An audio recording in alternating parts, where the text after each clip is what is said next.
Good afternoon, everybody. Welcome back to Mythgard in Middle-earth. My name is Corey Olson, the Tolkien Professor, and I am joined with you, as always, by my friend Gryfflet, who is standing almost as if accusingly among, at least longingly, among the chickens of Galtrev, as a mute appeal to the Lotro developers to open Mount Doom to chickens sooner rather than later so we can do our Hot Wings run. Hey, everybody. Good to see you guys again.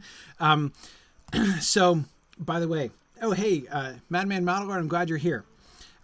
So on your advice, Gryfflet did a cosmetic thing this week, right? Let's see if I can work it. Okay, there we go. All right, hang on, ready? So, because I need everybody's advice. So, here is Gryfflet's Troomdrang Stag Clan armor, right? I adopted the whole set as a cosmetic, and here's how it looks. Boom. I like the helmet mask thing. That's pretty cool, huh? It looks a little more military, right? But it's kind of nifty. I like it. And it came with this bear cloak, too, which is sort of fun. Right? That's not explicitly a Troomdrang cloak, I don't think.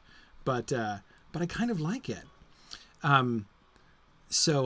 Anyway, yeah. So here is Gryfflet in his Dunlanding armor. So my question for you guys is, should he dye it? And if so, what color? I was totally uncertain about this. I mean, the having it remain well done in color seemed, like we could just keep it done, right? But what do you think? Should he dye it? Should it be he's very brown right now, right? But brown is not horrible, right? He could just stay brown.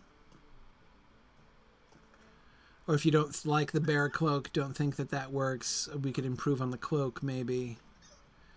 But I don't know. So what do you guys think? You guys think we should dye it, right? If so, what color should we dye it? What color do you think Gryfflet would look good in? I mean, I really like his green outfit here, right? This is the one which he was gifted, I believe, by Terry Adwin, his Gryfflet's official cosmetic consultant. So this is a very handsome green outfit here. What do you think? Well, see, now I know how to test drive colors. I totally do know how to test drive colors. It's not that. It's not that I don't know how to, oops, wrong one. It's not cold weather, Gryfflet. There you go. It's not that I don't know how to do it. It's that I don't trust my own judgment when I do it, right? It's okay. So having tried out the color, I'm not sure. What do you guys? I'm taking opinions. If there are particular colors that you think that this Dunlanding outfit from Gryfflet would look good in, I am taking recommendations. Besides which, I have to admit that I find the array of dye options in Lotro a little bit bewildering. Especially for somebody who doesn't trust his sartorial sense anyway. So, taking suggestions. All right. With that important matter underway, I will proceed in his dun raiment here this evening. Or morning, afternoon, whatever time of day it is. It doesn't matter, because it's a different time of day probably wherever you are. Today we're going to continue. We're spreading out from Galtrev a little bit into the surrounding countryside. We have the wolves, the boars, and the crow quests, which I want to pursue those quest lines there. We're also hunting wargs out of vengeance for the wargs that killed that other guy whose corpse we found last time. So we're going to go and make the land around Galtrev a little safer for everybody else here today. But that means that the quests that I have queued up here today are not almost entirely. They are entirely Slayer quests, essentially, which means I need a war question to talk about in the meantime. let's see. I guess we got some suggestions here. Phil Boswell is suggesting I should make Terradwin's Day and dress up in yellow. Yeah, no, you're right. That's a rule I do know, that Terradwin always approves of yellow under every circumstances. So, right, I had thought of that. Black or very dark green. Okay, all right. Or maybe a very dark brown. That might be. I see. I'm not a huge fan of the light brown on the front there. But anyway, okay, yeah. So hang on. He's gonna mount up. Not that he has to ride far to go find wolves. Okay,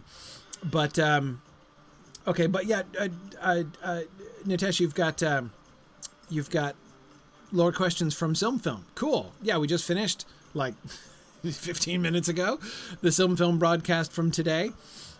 Where we were talking about petty dwarves, what do we do with petty dwarves, and all that. So, yeah, as I recall that, whoa, yeah, not helpful. Hang on. Whew. All right. So lots of wolf capability right near where we are. Monsters in the wild, right, and the mean old pigs. Okay. All right, that's fine. Actually, maybe I want to head up that way. Okay. Well, anyway, there are wolves right here. Okay. All right. Oh, Terry Odwin's here. Oh, you guys who are suggesting yellow are totally busted. Okay. Hang on. You just said second. Natasha, I missed the first one. What's the first one? Okay, first. All right. Sylvan Elves never faced off against the Orcs. What about the first battle of Balerion? Okay, yeah, right. We'll talk about chronology there in a second. And then number 2, treatment of the petty dwarves. What do I think of Lotro's dour hands? Yeah, great. Okay, great question. Okay. So first question, the question of chronology. This was sort of a vexed question among the film crowd, or at least my suggestions about this made a bunch of people vexed, is perhaps what I actually mean by that.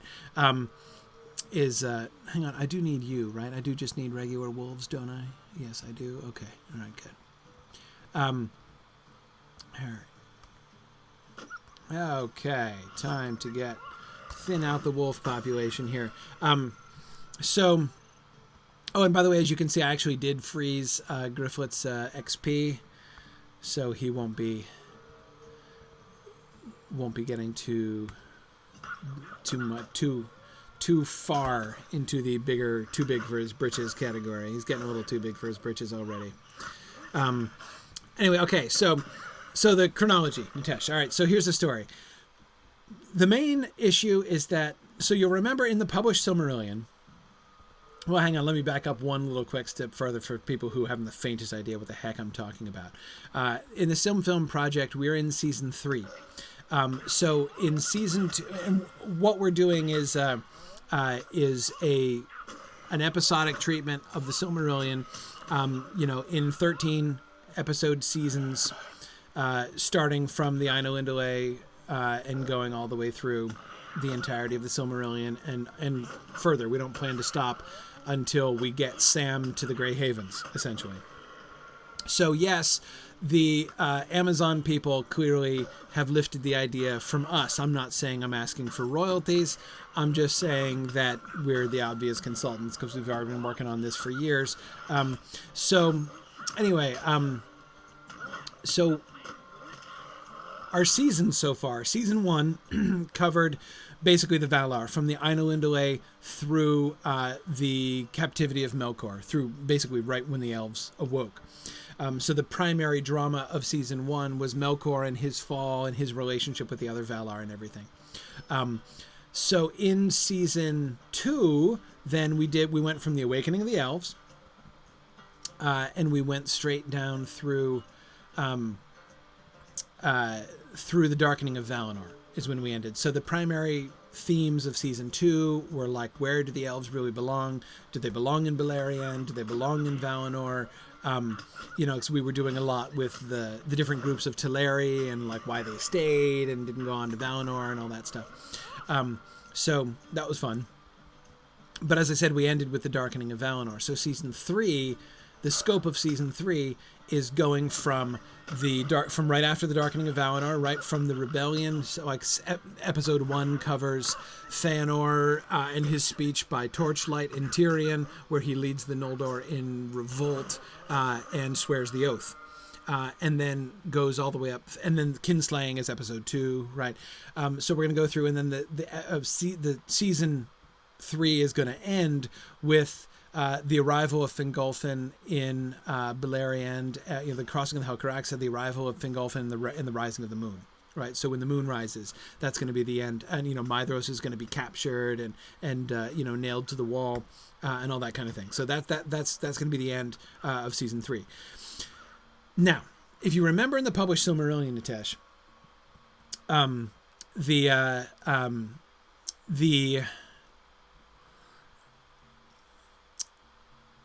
of the Sindar chapter, right, where we get what happens in Beleriand, and it's very much a, meanwhile, here's what has been happening over the last few thousands of years since the elves went to Valinor, because the story follows the elves to Valinor, across Beleriand, across Middle Earth essentially, and then they get to Valinor, and then we're in Valinor, until further reference.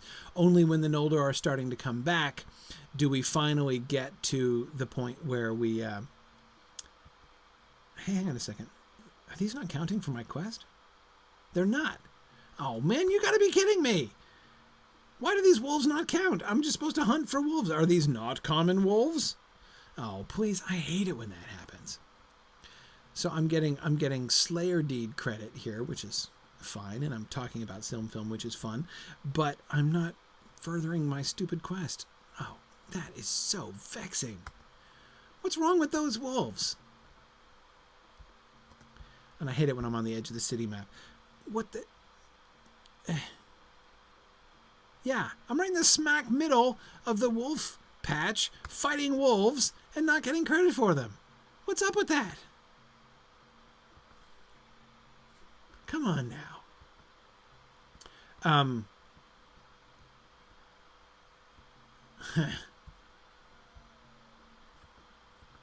Never mind. I'm going warg hunting instead.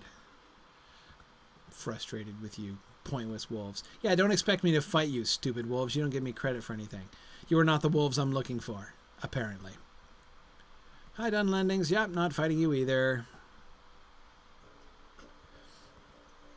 Hey, guys. Yep. Oh, how about that? Yeah, good to see you. All right, I got some boars here. Hang on now. Do you count, Mr. Wolf? You do. Okay.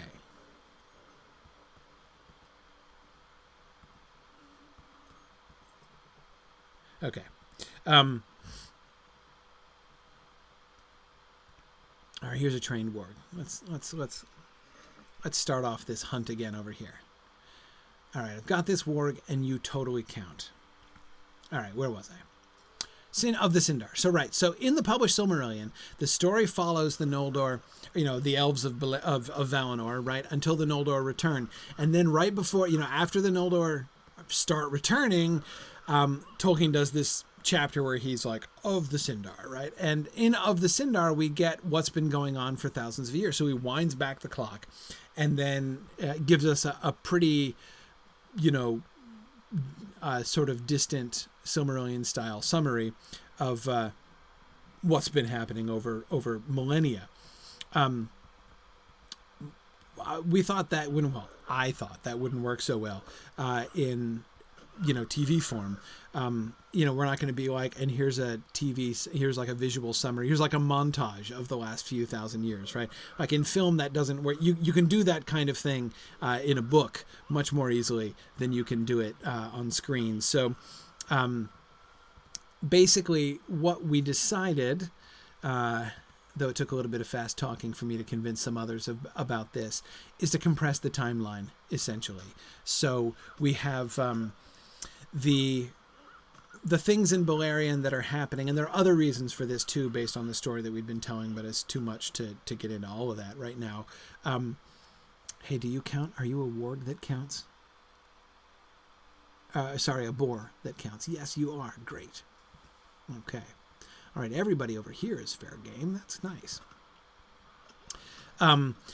So anyway, so I was saying we need to compress the timeline.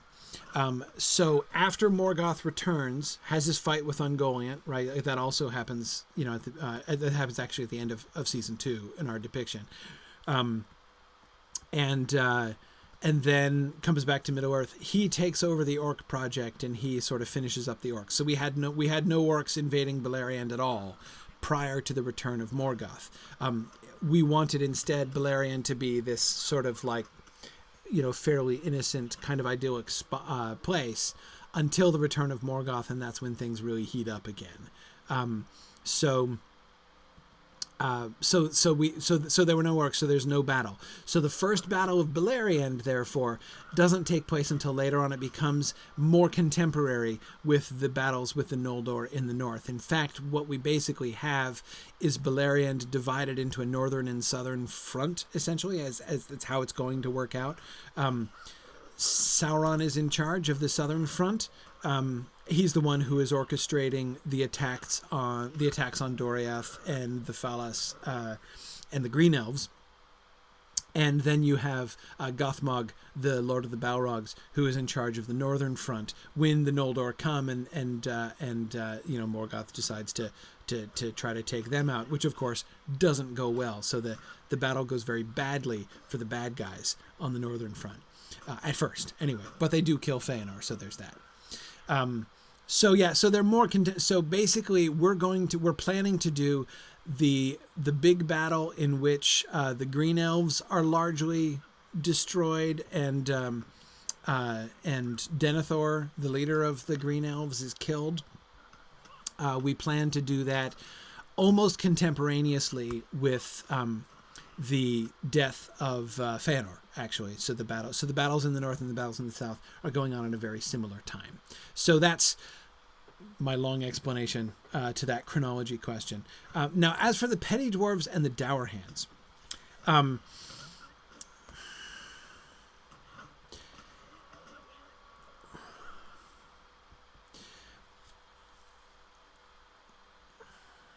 here's the thing about first of all, I have to say, as I was saying in the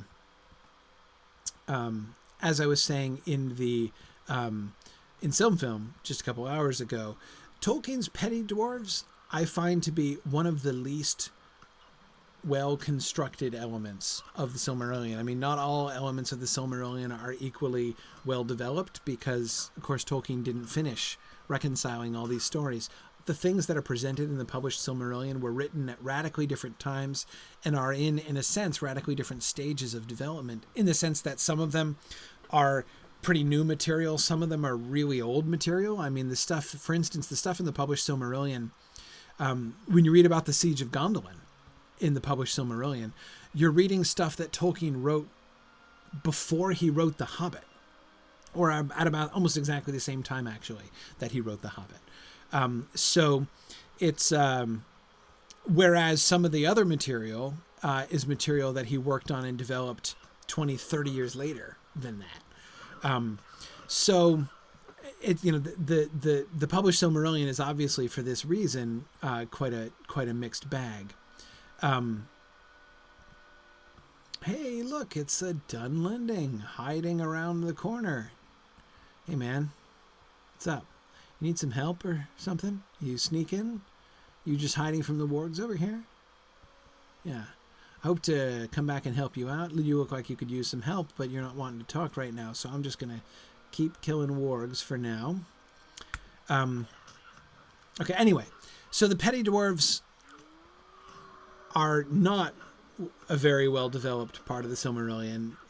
They're kind of, in a sense, they're actually kind of a holdover of some of the other elements from Tolkien's earlier stories, really. In the published Silmarillion, as it stands, the petty dwarves are a subspecies of dwarves, essentially. but it's a little bit confusing. The Dour Hands are kind of similar, but in the end, I'm not sure. I think the Dour Hands are fairly different, and I have to say I really like the Dour Hand story from Lotro. Here's what I like about it. It starts with, hang on, I'm blanking on his name. What's the name of the dude? The undead dwarf, the leader of the Dour Hands who led them all into difficulties. What's his name? Skorgrim. That was it, right? Skorgrim. It's been so long since I've done those quests, I totally forgot his name. Skorgrim. So basically you have... Yeah, thanks, guys. I knew you guys would remember it, even before I came up with it. Okay, so Skorgrim... He is this ambitious leader of the dwarves. So he's the leader of his clan, right?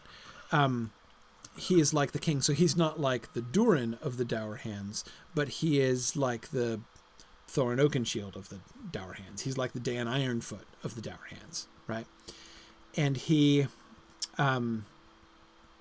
is corrupted, right? He makes this bad choice and this devil's bargain, and, you know, becomes this, like, evil, undead, twisted thing, who is therefore, as often happens in Tolkien, leads his people astray. One of the ways in which people groups as a whole get corrupted in Tolkien's world is through the corruption of their leaders, right? When kings go bad... it's generally bad for the peoples that they lead. There are some instances where a leader will go bad and the rest of the people won't go bad, right? But that's relatively uncommon, actually. There's some sense of that, for instance, among the Rohirrim, right? When the Rohirrim have some bad kings, but they don't always go bad. Denethor goes bad without corrupting the people of Gondor. So, you know, there are some examples of, you know, a bad king doesn't always mean, therefore, like a wicked people. It's not as simple as that. But it happens, right? It does happen that when a king, you know, falls to corruption, they lead their people down this bad trail. And that seems to be what Skorgrim has done with the Dour Hands. So the Dour Hands are a different clan of the dwarves. It is not clear that the petty dwarves are a clan in the same way, right? That the petty dwarves are a family like the Longbeards, right? Thorin's family, Durin's, you know, the descendants of Durin. So, okay.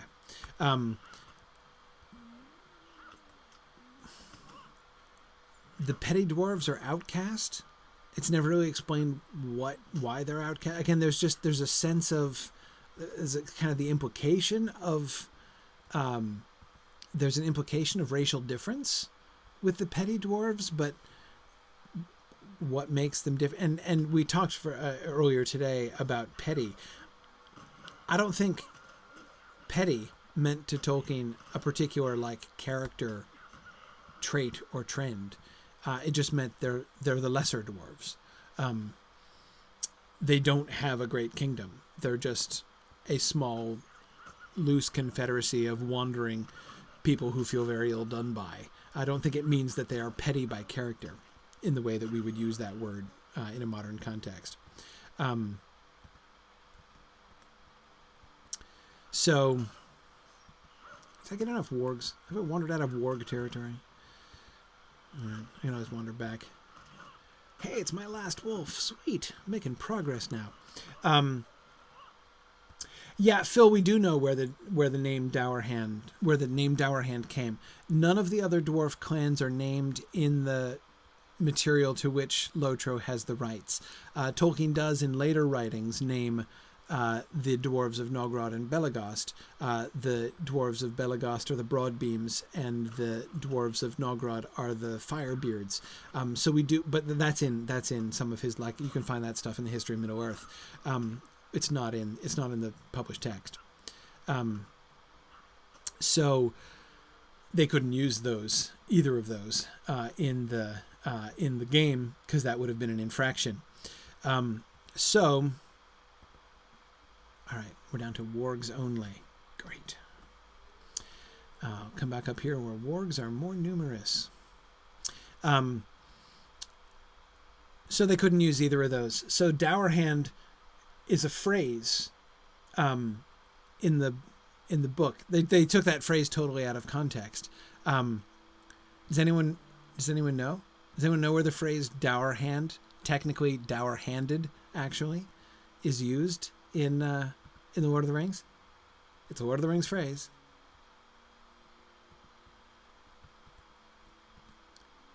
Who is called dour handed?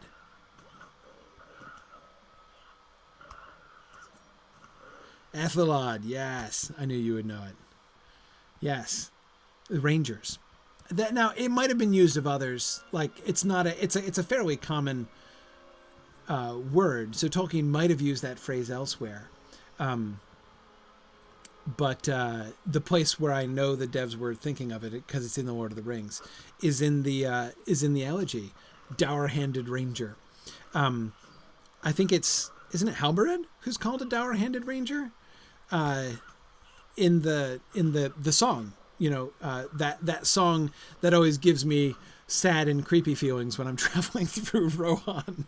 Right? My lore master, by the way, is currently in Snowborn, right? So I'm doing all these interactions with Fastred, and every time I'm interacting with Fastred, I'm like, oh man, he's in the song. Fastred is in the song. But anyway, yeah. So I think it's Halberud, the ranger, who is called a dour-handed ranger,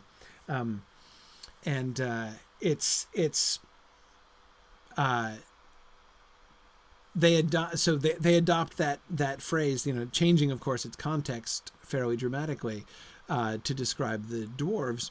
Because, it also works. Dour has a couple different meanings, right? It means, like, dour-handed means, like, stern-handed, like, as in, like, dealing fell blows to their enemies, in battle.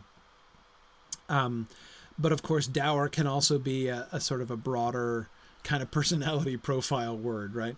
Oh, hey, look. You just spawned a quest ring. Hi. You are welcome here, as long as you do not trouble. Okay. Hey, you've heard of me. That's great. I just kind of introduced myself to you before, but that's all right. I'm glad you've come. Luned said she had sent you, but I was worried you would not make it here. As I can see, you have found the source of the wargs in Prengwydd. Right.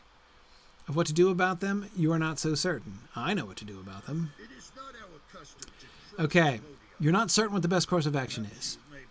You're a simple scout, not a warg slayer or a goblin butcher. Well, I wouldn't use those as titles, but yeah. If I were younger, perhaps I would make some effort to burn the warg pens within that horrifying camp. If you burn their pens while you kill wargs and drive out goblins, perhaps they will not come back. Well, that does seem like a plan. All right, I'll burn the warg pens. The slovenly work of Mange Rider. Okay, that's my favorite quest title in a long time. The slovenly work of Mange Rider. That's really good. Mange Rider is a wonderful name. Okay, he's the chief of the goblin band. Okay. I don't get like a goblin slayer deed from you? Or not a goblin slayer quest? Okay, so you don't care how many wargs and goblins I kill, you just care how many pens I burn, huh? Okay. All right. Fine, so that enables me to sneak. Of course, I can't set to fire to things from stealth, but at least I can sneak past a bunch of things.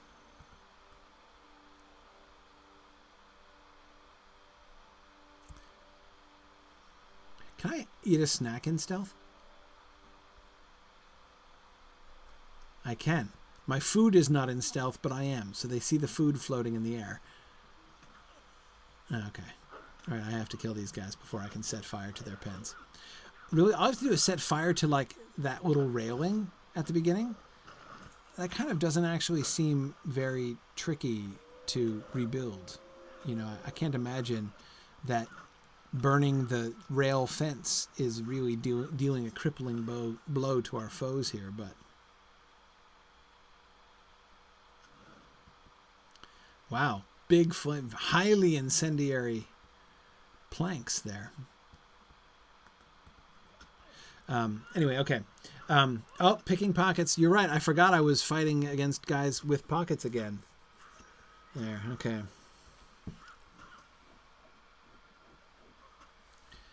Excellent. All right. Burning pens. So the Dour Hands, yeah. So anyway, I always thought that the Dour Hand clan was a good name for a clan. I think the idea of a dwarven clan that has sort of fallen on hard times, you know, that is that has turned to evil under the influence of a wicked king. That always seemed to me a story that worked really well. I've always liked the Dour Hands. I don't think that they are. I wouldn't identify them with the Silmarillion petty dwarves at all. Again, it's not clear to me that the petty dwarves are necessarily a different clan, but then again, not really all that much is clear to me about the petty dwarves in the Silmarillion, as I've said. Okay, cool.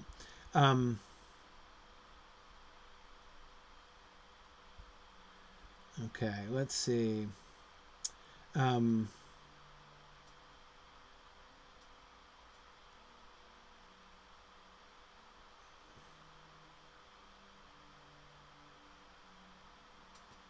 Okay, sorry, I'm just looking at other comments here.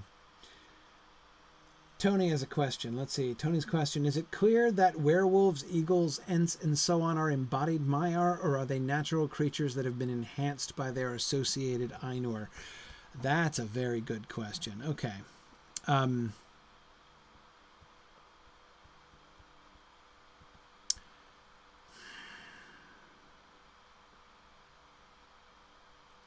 It's a very good question.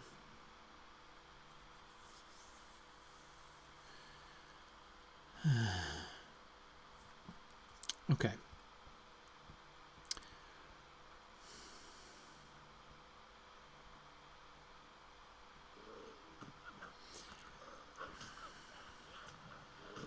This brings us to one of several vexed questions. Namely,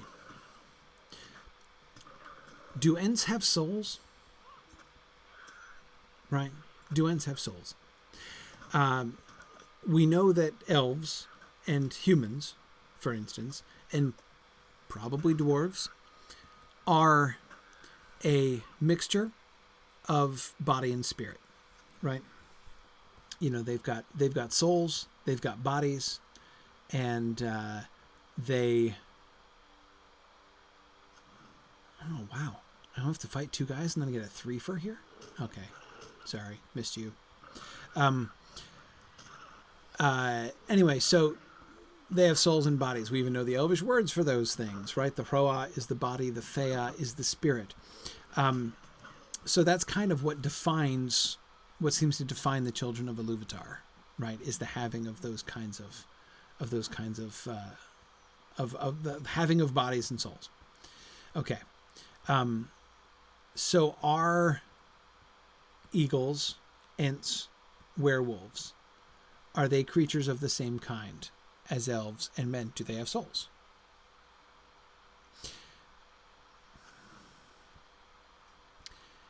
It's hard, for me anyway, hard to imagine, especially ents, but eagles as well, but especially ents, as not have... It's hard for me to imagine them without souls, right? I mean, it would be hard for...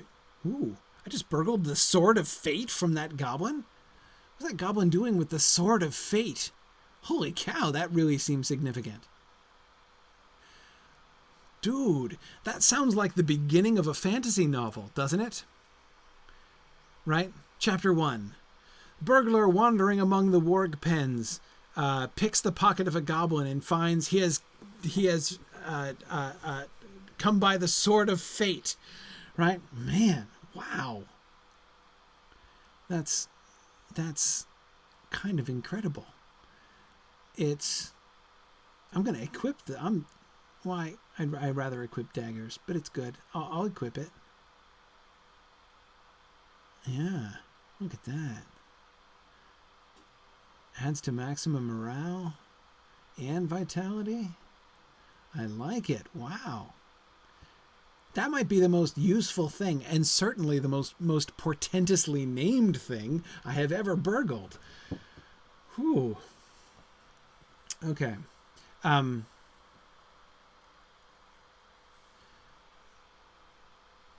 Jesse, that's the rule.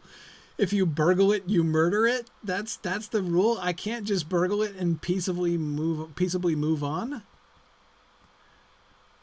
I had no idea who made that rule. That sounds like an unkind rule. I mean, I will fight this guy because he's going to come wandering in and attack me from behind if I don't, I think. But it seems a little harsh. Oop, hey there.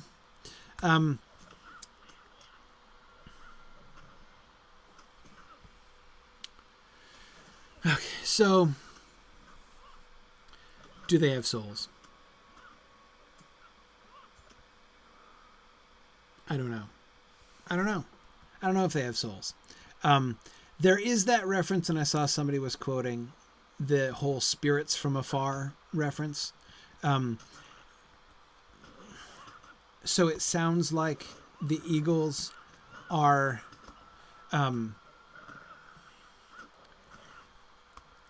embodied spirits, or at least they're spirits, like, Ainur spirits who are put into bodies.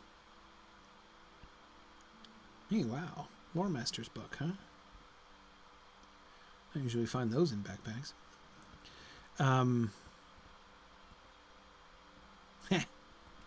I just burned that warg's pen and he didn't even notice. Where's the dude? Is he up around this corner? Hello?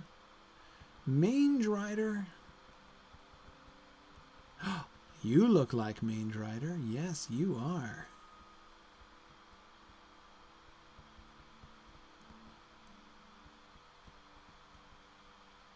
Pick his pocket. How can he have anything better than the Sword of Fate? Oh, he's got nothing. Lame.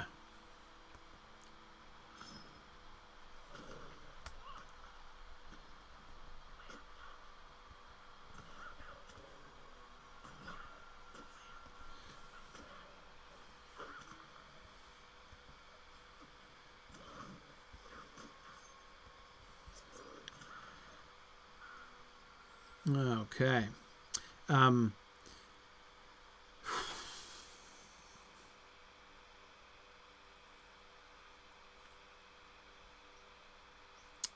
Yeah. Phil says if I only partially loot a chest, it doesn't respawn for ages. Yeah, I feel guilty about that. I used to partially loot chests, and then I felt guilty about it, so I've stopped partially looting chests. Oh, I need one more warg pen to burn. What is this, their clubhouse?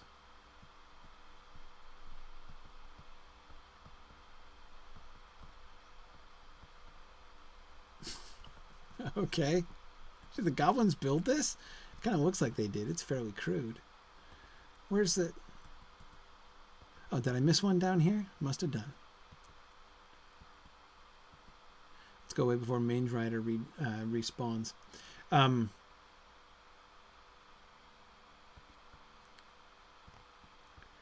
Is there a warg pen down here?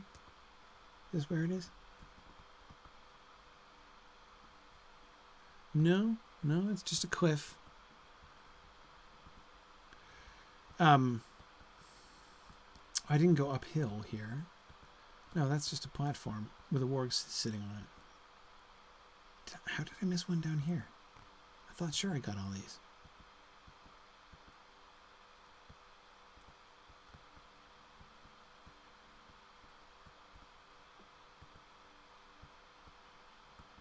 Where is it? Oh, there it is. Oh boy, that was hiding.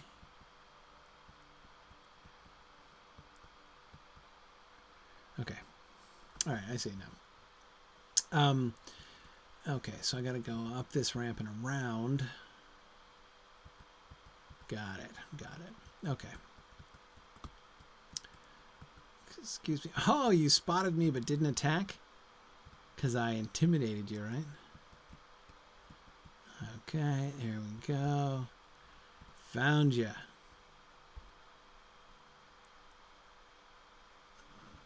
Boom.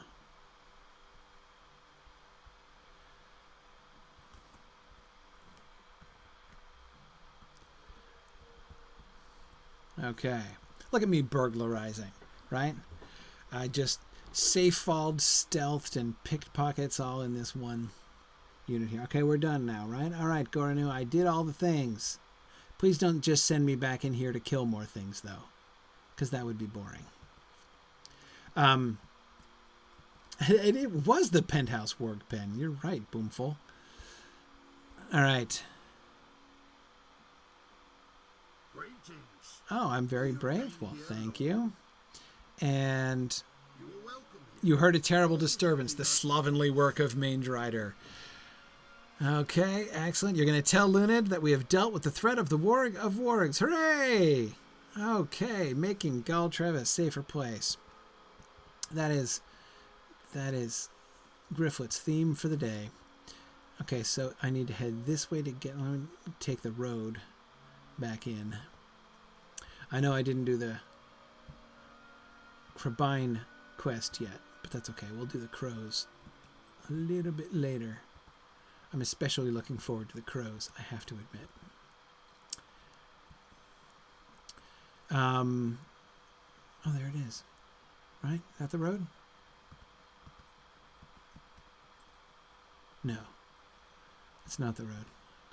I'm like the hobbits in the Barrow Downs, thinking it's the road, but it's not the road. This has to be the road.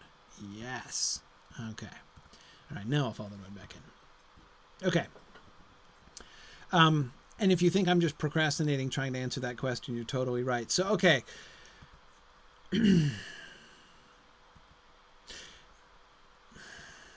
Here's the problem.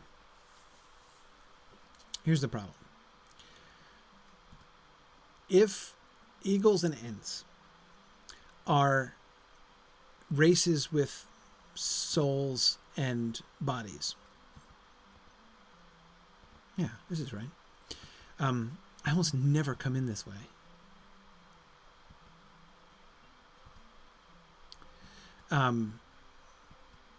If eagles and ents are creatures with souls and bodies, then are they children of Iluvatar? Are they not children of Iluvatar? Right? The dwarves get accepted as the stepchildren of Iluvatar, but that is after Aule he's clearly misstepped, right? And indeed, so not only did he do wrong, and oops, I missed Lunid. Not only did he do wrong in making them in the first place and trying to give them souls, which he failed to do, but then Iluvatar had to do it because he failed, right? So the dwarves seem to have souls, but that's because Iluvatar gave them souls. At the moment when the dwarves are crouching back away from Aule's hammer is when we see the independent will of the dwarves, which presumably he made bodies, right? Aule made bodies, and he animated them with his will, but they didn't have souls of their own. They seem to get souls from Iluvatar. So far, elves, humans, dwarves, we have 100% correlation between races that have souls and those souls being the direct gift of Iluvatar.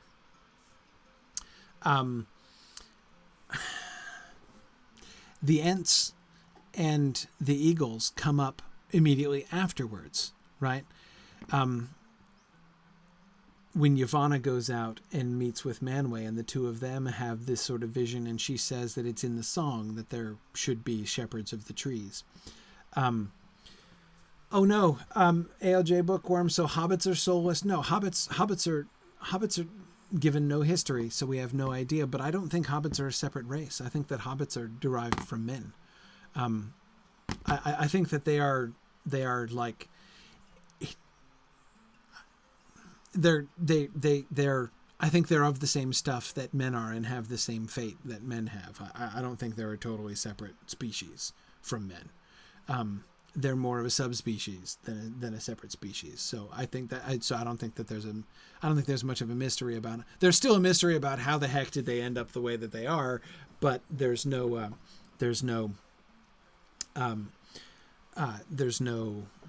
I think necessary metaphysical problem with hobbits.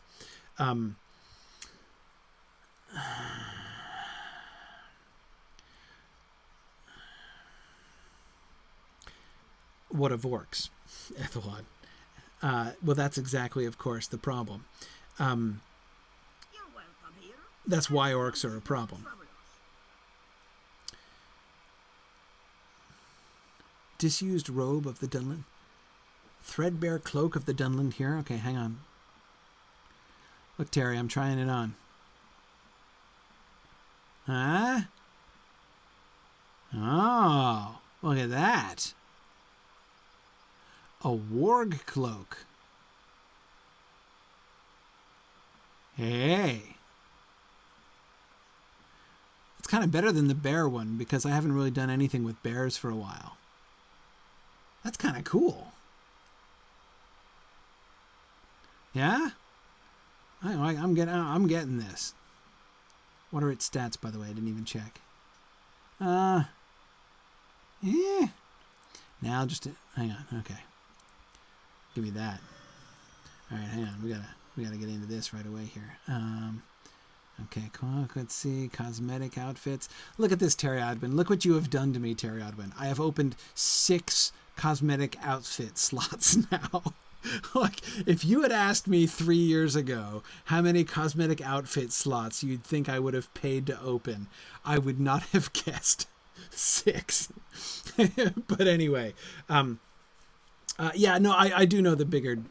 Wait, the bigger dressing room. I think I know I know the wardrobe, but there's a bigger dressing room. Hang on. Okay. All right. So, outfit 6 here. All right. Here we are. Yeah. Okay. Let's go cloak. There we go. Okay. Excellent. Excellent. There it is. Looking good there. Looking good. Yeah.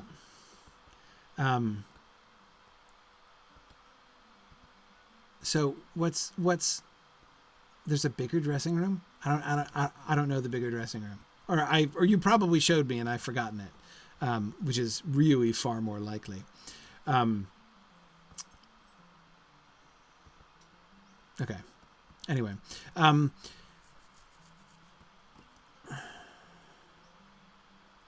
first of all, this is the guy who wants to give me the wood quest again.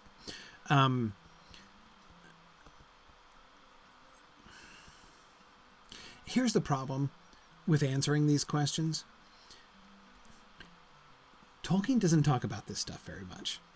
He doesn't talk about these kinds of metaphysics very much at all. It's a skin overlay? No, I don't have that. I don't even know how to do that. I'd be willing to learn, but I'm still such a cosmetic amateur that it seems silly, but You are welcome here, as long as you do not trouble us. Hey, are you going to assign me a quest to kill the wolves I already killed? Aha! A hunt at the Fanged Lair. As the sun shines, you are welcome here. Defeat elder wolves. Okay, those are the wolves that I was getting. Not the common wolves, the elder wolves. Fine. I didn't think they looked particularly elder, but... And then Hardfang. I saw him from a distance there. Have need of help on occasion. Right. Okay, I know right where to find them. That's cool. And then you were the boar lady. Weren't you the boar lady? Evil things staring in Yes, I come bearing pork. There you are. our things dwell in the Meaner, nastier kin of the blood tusk. Okay. least of our troubles. All right. We can do that. Meaner older pigs. Okay, fine.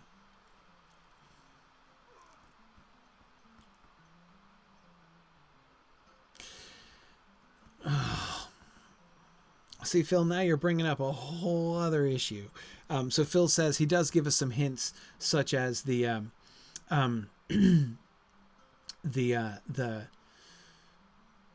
rocks in Holland and with Karathros. But see, that's like spirits of a totally different kind.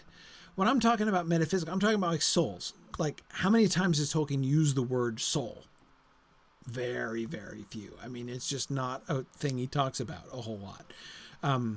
So there really is very little direct answer to the question. It's like if you just ask the text the question, do eagles have souls? It's not going to have an answer for you, because that's just not a thing that the text talks about.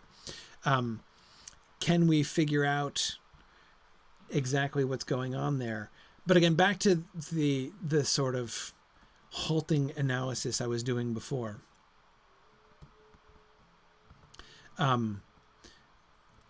It seems that Yavanna does refer to the calling in of in that passage with Yavanna. Oops. Oh, did I just hit that thing?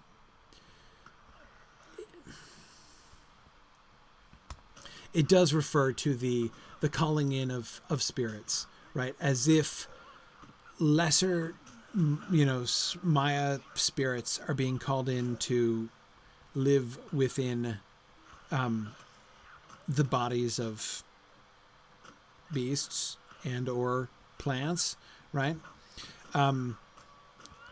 Does that mean that that's what they all are? Does that mean that every eagle is a Maya living within? So let me ask you another question. Do eagles do the great eagles lay eggs? Right? I mean, do they procreate like normal eagles? Do they have little great eaglets which grow up to be other great eagles?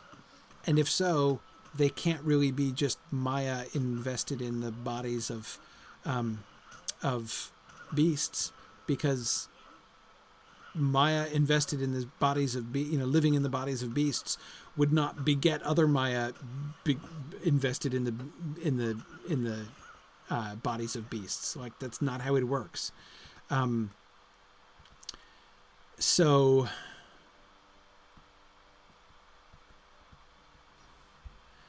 Hardfang, wasn't he down this way? Pretty sure it was. There he is. So since it seems that the eagles do have children, but see, then what you get is the possibility that here, watch this. Here we go. Okay, oops. Hardfang. Here we go. All right, Hardfang. Here comes the stealth burglar from on high. Whoop. And you still can't see me. Oh, there you found me. Wow, you're huge. You're a very large wolf. Who's a large wolf?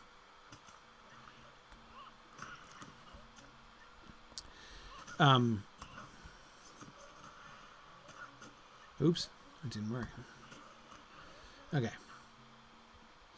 Anyway, one thing that there is a precedent for is a spirit either taking the form of either taking a corporeal form or living within a corporeal form, having children like Ungoliant, begetting little spiders, right, who are stuck in spider form and are not Maiar, and so therefore cannot make themselves into, say, sexy female characters of video games. That's so. Shelob and Shelob's siblings are spiders. They're offspring of Ungoliant, but they're not themselves. They don't have Maya, but they're still greater. They still are intelligent. So they're. It's different from. Hey, wait, did I not? Oh, I only got 7 fanged wolves. 7 elder wolves. Why am I leaving? Why did I count 9? I thought I was done with the elder wolves. All right, hang on. Sneaking back. Kill some more elder wolves.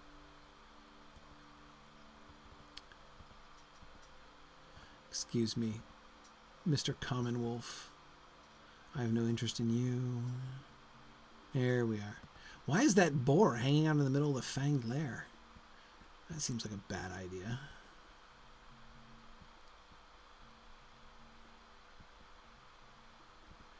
Okay. Anyway. So it's possible that the original eagles, right? Like the Thorondor, right? Maybe Thorondor was a Maya, right? Who was invested in the body of an eagle.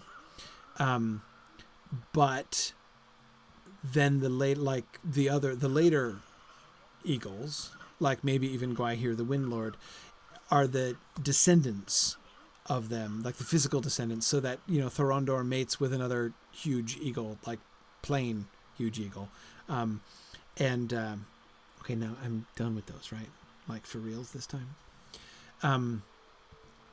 And then begets other great and very intelligent, but not so great as himself, eagles, from whom Gwaihir is descended. That would seem to explain it.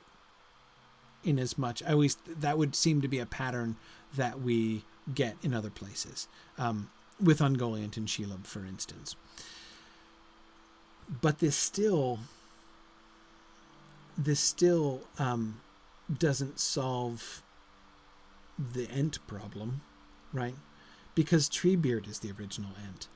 So is Treebeard a Maya who is invested in a tree, but then they could mate with other, trees? How does that happen? Oh wait, I'm going the wrong way. I'm supposed to be sneaking downhill, not uphill. Yeah. So I don't know, man.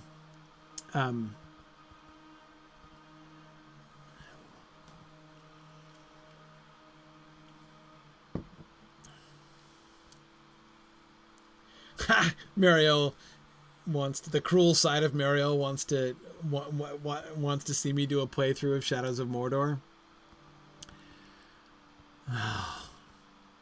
I don't think I could do it. I really don't. Because see, here's the problem. I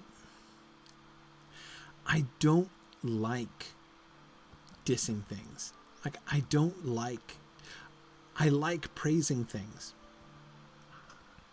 I don't like saying bad things about things. It's not fun.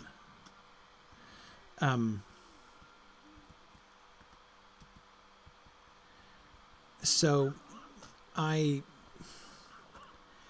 when there's something that I am like feeling quite confident that I'm really not going to like, I often just avoid it entirely. I mean, unless I can't avoid it. I mean, I want to be fair to things. I don't want to just prejudge things and totally dismiss them. But I've seen enough of Shadows of Mordor to know what I think of it. And I doubt that my opinion is going to be greatly changed for the better by playing it. And I would not have fun bashing it all the time, because I get tired of bashing things. And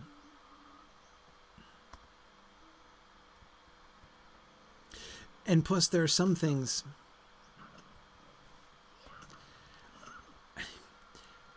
honestly I would just be so uncomfortable playing that game. I mean, it's a first person game, right? And I'd be like, you want me to do what? No way. I'm not going to do that. You know, it's like, gosh. Anyway, yeah. Don't think I could do it. I just don't think I could.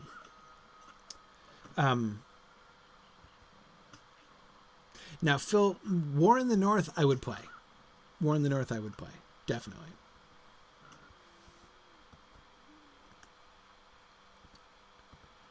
All right. Yeah, I like the warg cloak. That looks good.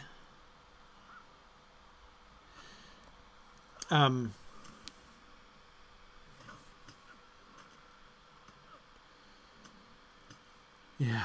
Anyway, sorry. I'm getting distracted.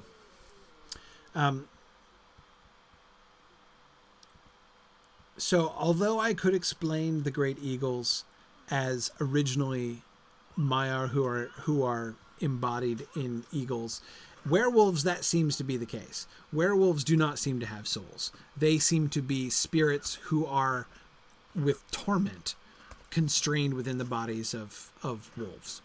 I'm not even sure. I mean, can werewolves reproduce? Right? Are there any werewolf cubs? I'm not at all sure that there are. I mean, I think that those are constructed more than they are more than they're constructed, not born. Okay.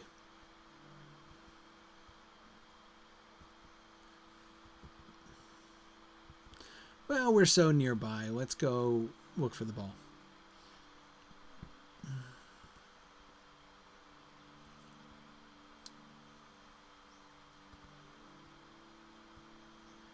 Hey, Tamed Crow, are you going to attack me? Oh, good, Tamed Crow. Okay. Oh, what deed did I just finish? Exploring Prenguith. Okay, cool. Okay, bunch of tamed crows. This does look like a place. So there's a kid lost his ball. Lots of crows. Just looking to see if there's anything else here besides tamed crows. What is this? A forge? A forge and a cook fire. And a backpack. Hang on. Is this your backpack over here? Mr. Wizard there. Whoa, what are you doing? Are you waving? What are you looking at? Anything up there? I don't see anything up there, man. Who are you waving to? Oh, this is intolerable. So you come seeking to reclaim the Palantir. What? I knew someone would be back for it. Yes, it was my Kraban that brought it to me. Really? But hearken, a Palantir is no toy for a child. No, it isn't. You are Rook, an apprentice wizard. I should leave this dangerous object in your capable hands for the time being. I'll not be ignored. Okay. What qualifies you to be an apprentice wizard? You studied long under Saruman the White, as his servant and caregiver to his flocks of Crabine. All right. You watched him closely, then stole away one night to pursue my own lofty dreams, and now here I am, a wizard in the making. I shall soon be the great Wizard of Dunland, but first I need a ring of power. Right. I learned much in Isengard about the great rings, and I must have one of my own if I am to be respectable in this profession. I like this. I love this guy. Okay, so...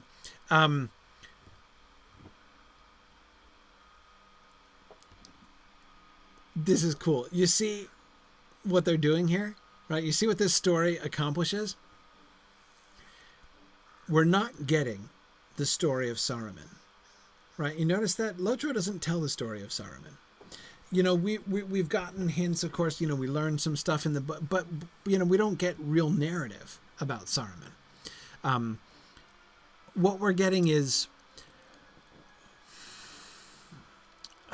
external, like, we can kind of put stuff together from the outside, right? To learn more about Saruman, what's motivating him, and just sort of to see the story writers here in Lotro kind of thinking through the implications of what, you know, we were talking about this in relationship with Dunland, right? And, you know, what's happening in Dunland and why I find the Dragon Clan so fascinating, right? As this, you know, the clan that is allying with Saruman, but also exploiting the opportunity to dominate the other clans. Their attack on the Stag clan being actually counter to the interests of Saruman, and yet a very natural outpouring of the spirit that, you know, Saruman is adopting here, right? So here's Rook, who claims to have been the keeper of Saruman's crows, his Crabine, and I see no reason not to believe that.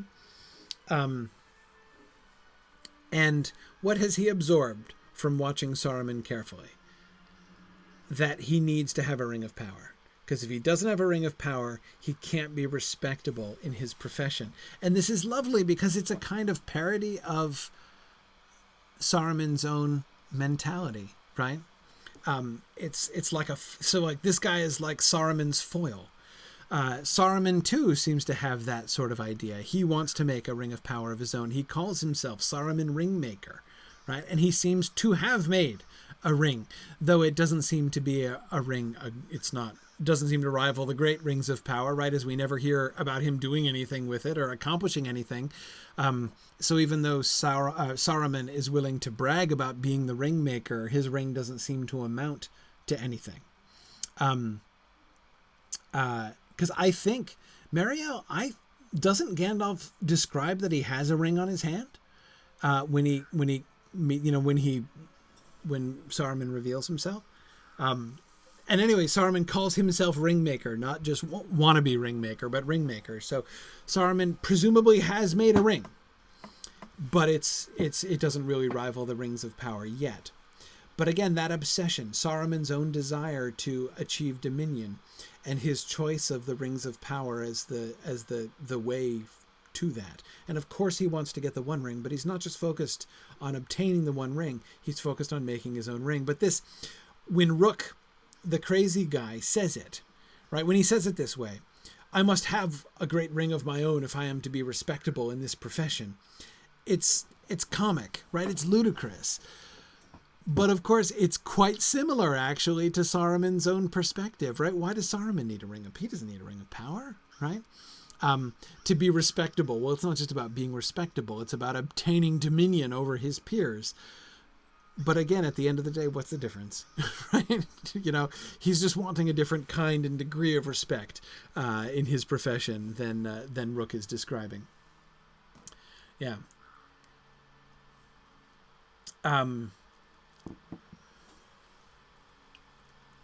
Yeah. Urstag, yeah. Saruman has a ring. You just read that passage last night? Yeah. Yeah.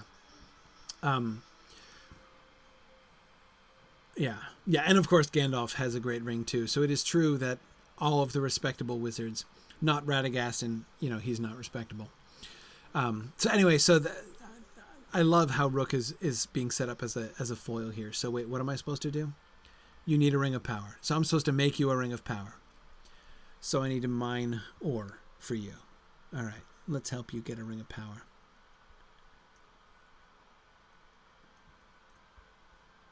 And I'm looking at I like this hood from the side. Okay, sorry. Distracted by cosmetics again. So wait, so where are we going? Oh, we're getting ore down here. Okay.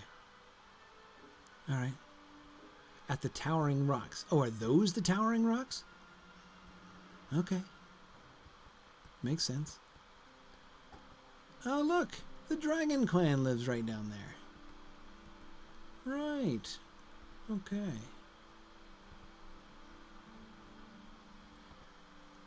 How far away? We're not very far. Let's just stealth it. Okay. All right. Dragon Clan settlement. All right. We're just about there now. Let's look around for ore.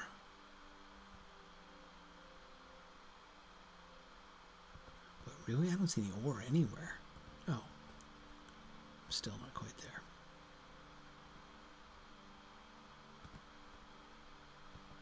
Birch branches, Kalinard ore. Come on. I need Ring of Power ore. Oh, there we go. Rich ore. Got it.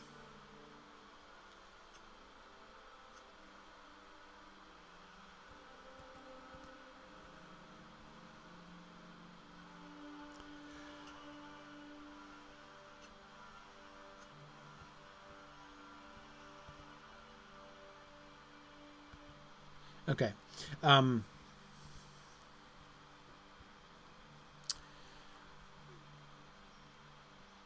Oh, right, of course, Phil Bossel was pointing out how Gandalf didn't make his ring, but he was only the custodian. Exactly. That, of course, is the chief difference, right?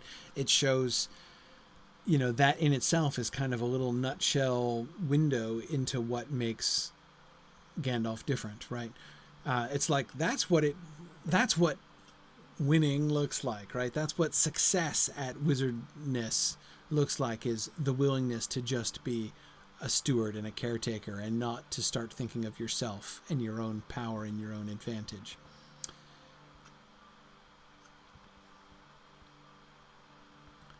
Okay, let's see. All right, there's a little more ore. Then I can presumably take this back to Rook and help him to forge a ring of power.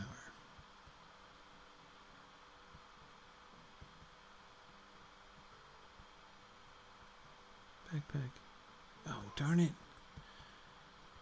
Branches were in my way. I didn't see you wandering over in my direction, Mr. Dragon Clan.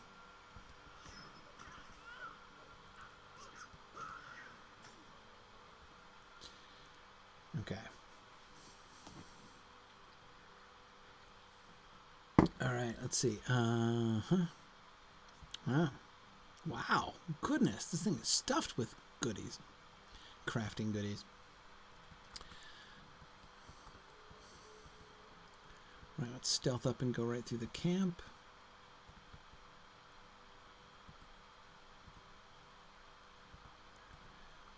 Okay. So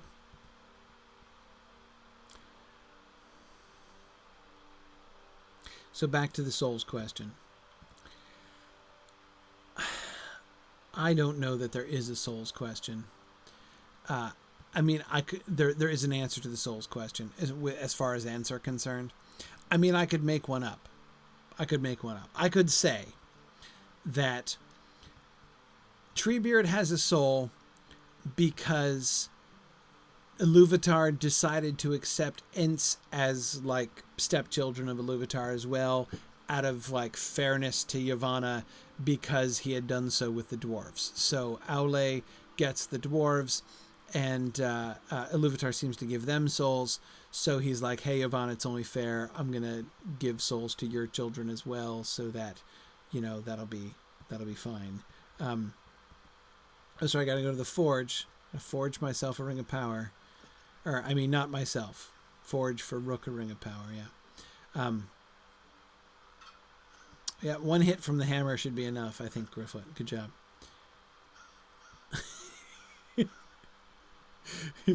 You have made an ordinary ring, though considering the time constraints, it is rather a success. Okay, here you go, Rook. A great ring. I can feel the power surging from it. It is a wonder you did not keep it for yourself, but you are wise. You know that you are too weak-minded to bear such a heavy burden. Yes, it is best to leave such things to the great men like myself. How did I come by this? Does it not look marvelous upon my finger? Oh, this is fantastic.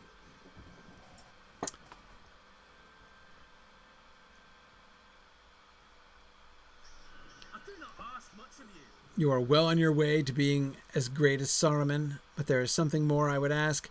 As I observed of my master of old, I saw that his robes appeared white but shimmered with many subtle hues.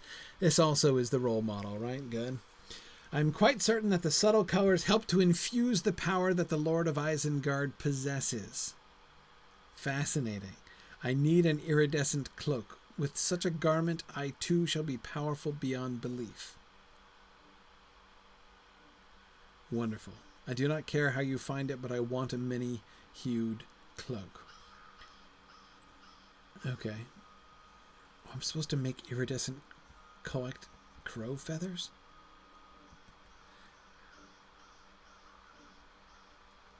Wait, seriously? I'm supposed to slaughter his own tame crows in order to make a cloak for him? That seems harsh, man.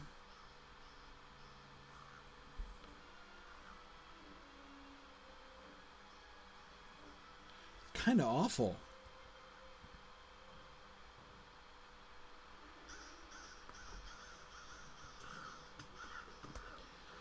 But okay, I'm game.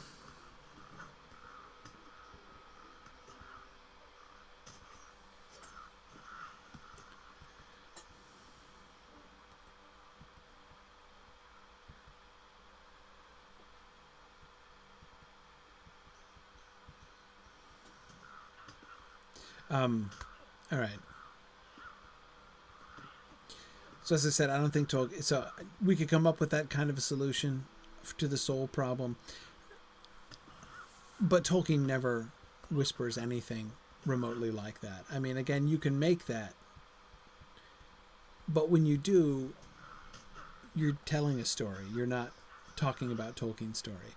He never answered that question. And this is exactly the kind of thing that got him into trouble. That led him into sort of philosophical difficulties. I mean, Ethelod, you brought up orcs. That's the whole problem, right? Orc souls are a big issue, and, you know, something that Tolkien himself never satisfactorily fixed. If orcs have souls, then theoretically they should be redeemable, which means you can't go around being a good guy and happily and cheerfully killing as many orcs as possible. Like, that's just not how it should work if orcs have souls.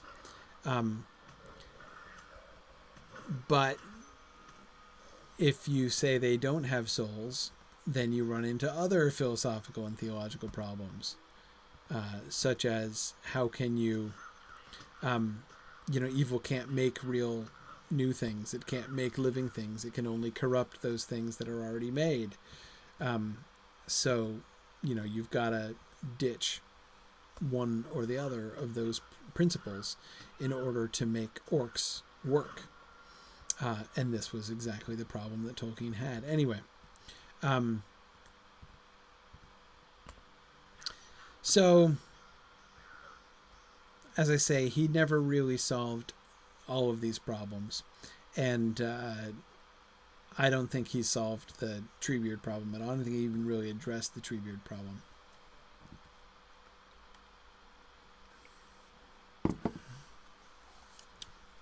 If they don't have souls, can they be considered alive?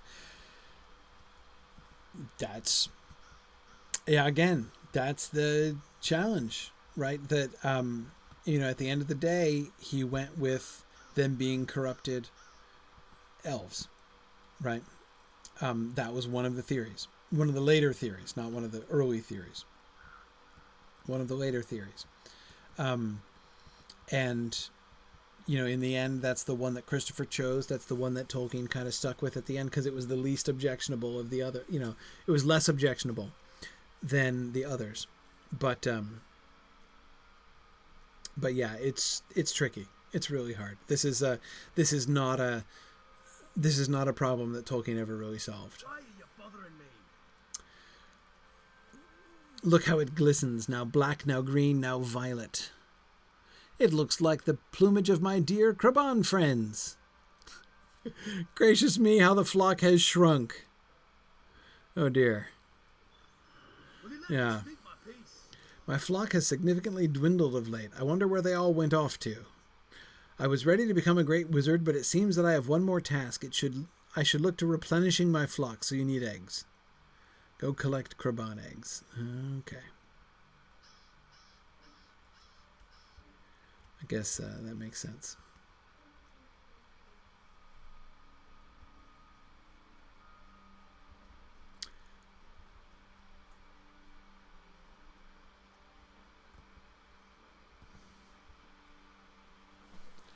All right, looking for Kraban eggs now. There we go.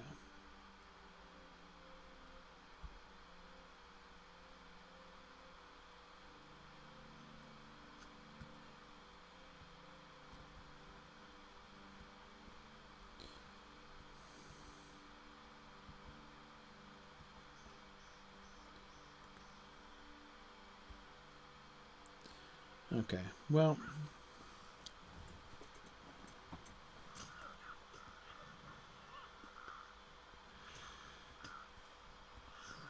So, I don't think I'm going to solve these problems. Because Tolkien didn't solve these problems.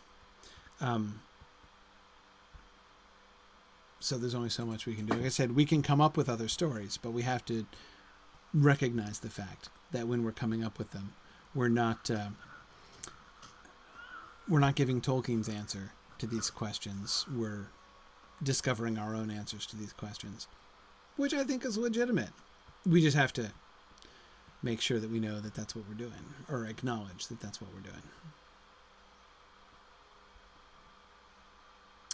Okay. Excellent. I collected the egg before he interrupted me. Okay. Now I have to go fairly soon, because although I don't have to pick up my kids from school today, because my kids don't have school today,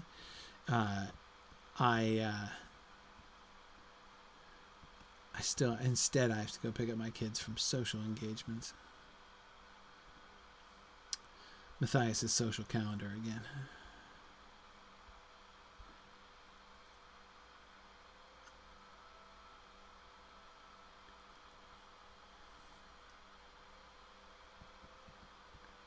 Oh, I see. Sam says, if Middle-earth is our world in the past, do elves and orcs still exist hidden among us? Yeah. Yeah. Tolkien would say the orcs aren't even very well hidden. If you said, where are the orcs hiding among us? I think that Tolkien would probably say just where you would expect to find them, in Parliament. But I'm thinking, of course, of the letters that Tolkien wrote to his son Christopher during World War II, sort of complaining about the orcish actions of many of the British leaders in the war, and problems of government and that sort of thing. Anyway, yes, the orcs on both sides, Marielle, exactly. Those are the letters in question. And elves among us, that's where the whole thing started, really. That is to say, there's one sense in which all of Tolkien's mythology, all of his stories from Middle-earth, everything, like Tolkien's creative writing career, kind of began with the question, where do elves and elf stories come from? Why are we, aware of this sort of, elvish remnant? Why do some people, still think they see elves? Why are all these stories of elves still living among us? Occasionally, elves are diminishing, right? You don't meet elves now as often as they used to back in the Middle Ages or whatever. But they still have lingered even into our historical time, and you can tell because of all of our stories about them. And so that's sort of explaining, how did we get to this state? How did we get to a state of a human culture which still remembers contact with elves, which has ceased or at least greatly diminished, though the land still remembers them in some ways. That's the situation that he was basically explaining throughout his mythology. What's your name? Okay. You are now a great wizard. Fantastic. You are a mighty wizard. So now that you're a mighty wizard, what are you going to do? You will take over Dunland first, and Saruman will know that he is a force to contend with as a neighbor. You will conquer Isengard, then all of Middle-earth. Oh, but first you're going to defeat me. Oh, no. Curse your sudden but inevitable betrayal.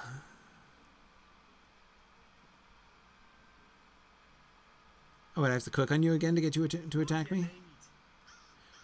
The great wizard Rook the Many-Hued has declared his intent.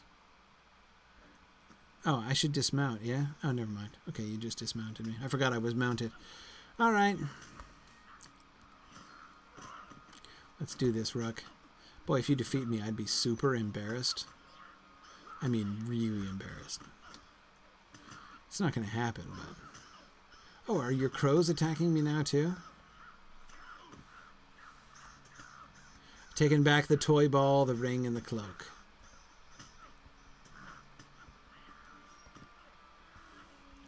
Okay.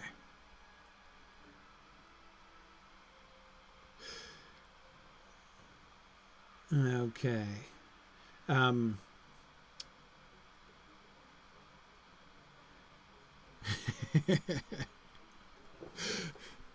I am not a leaf on the wind, or Stark. I am not a leaf on the wind. But I am a big Firefly fan. I agree. It's still Floodma. It's still too soon for wash jokes for me. At least the leaf on the wind reference still gets me.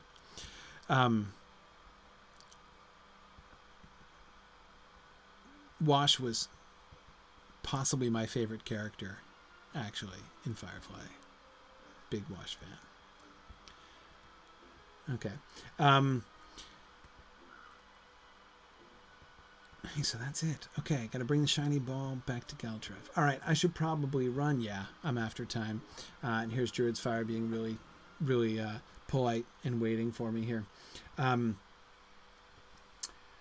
So thanks everybody for joining me. I might remind me to say a few last words about Rook to kind of finish up the Rook quest line here. Which I think is pretty cool. So remind me to say a few words about that at the beginning to kind of sum it up a little bit. But thanks everybody for joining me. No, sad news. I won't be back next week or the week after that, sadly, because next week I'm away.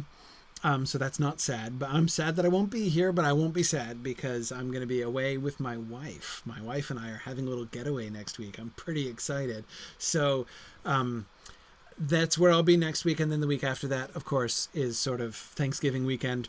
And we will, so I'm going to be away with my wife next week. The week after that, I believe I'm going to be doing the annual Olsen family attending of the Nutcracker.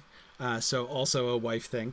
And so that's where I'll be next Friday, the Friday after that. So I think it's going to be December 1st until the next time I can do my regular Gryfflet slot, unfortunately. But anyway, thank you very much for joining me, and I will see you guys back again in 3 weeks. And I will look forward to a fun Dunland